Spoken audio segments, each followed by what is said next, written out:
আজ আমি বানাচ্ছি রেস্টুরেন্ট স্টাইল সম্পূর্ণ নিরামিষ একটা মাশরুমের পদ। আমরা নিরামিষ দিনের জন্য সবসময় তো তরকারি করি। এই মাশরুমটা করলে খুব সহজে তাড়াতাড়িও হয়ে যাবে আর খেতেও খুব সুস্বাদু হয়। এর জন্য প্রথমেই মাশরুমগুলোকে আমি ভালো করে জল দিয়ে ধুয়ে নিয়েছি, আর যেই মাশরুমগুলো একটু বড় বড় ছিল তাকে কেটে নিয়েছি। এবার আবার গরম জল দিয়ে আবারও ভালো করে কচলে কচলে ধুয়ে নিয়েছি। এবারে আমি মাশরুমগুলোর জন্য একটা মশলা তৈরি করে নিয়েছি। এর জন্য 2টো টমেটো, 2টো কাঁচা লঙ্কা,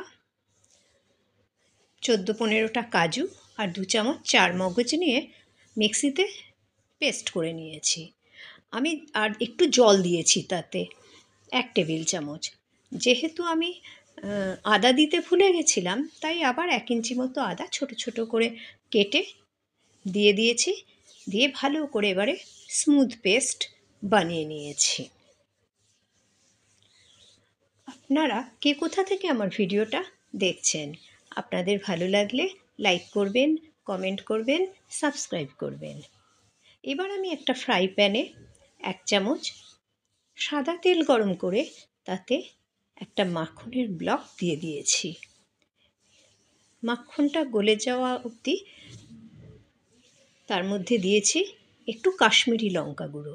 কাশ্মীরি লঙ্কা গুঁড়োটা আমি দিয়েছি তার কারণ প্রথমেই যে যাতে রঙটা খুব সুন্দর হয়। এরপর তাতে দিয়ে দিয়েছি স্মুথ করে রাখা টমেটো কাজু পেস্টটা, দিয়ে ভালো করে কিছুটা নেড়ে নিয়েছি। এরপর তাতে দিয়েছি একটু হলুদ গুঁড়ো, একটু লঙ্কা গুঁড়ো, একটু ধনে গুঁড়ো, একটু জিরে গুঁড়ো, আর দিয়েছি একটু গরম মশলা গুঁড়ো। মিক্সি ধুয়ে একটু জলও দিয়ে দিয়েছি। এবারে দিয়েছি তাতে একটু চিনিটা আমার কাছে ব্রাউন কালারের ছিল তাই দিয়েছি, আর দিয়েছি একটু পরিমাণ মতো লবণ। দিয়ে ভালো করে নেড়েচেড়ে ঢেকে দিয়েছি। যেহেতু ছিটকে ছিটকে আসছিল তাই ঢেকে দিয়েছি। এবারে ঢাকনাটা খুলে তাতে দিয়ে দিয়েছি ড্রাই রোস্ট করা কাসুরি মেথি, দিয়ে ভালো করে নেড়ে চেড়ে মাশরুমগুলো দিয়ে দিয়েছি।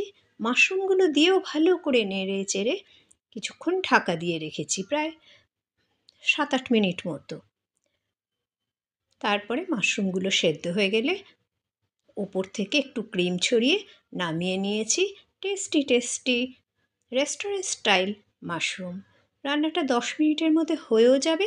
আপনারা বানাবেন, লাইক করবেন, কমেন্ট করবেন।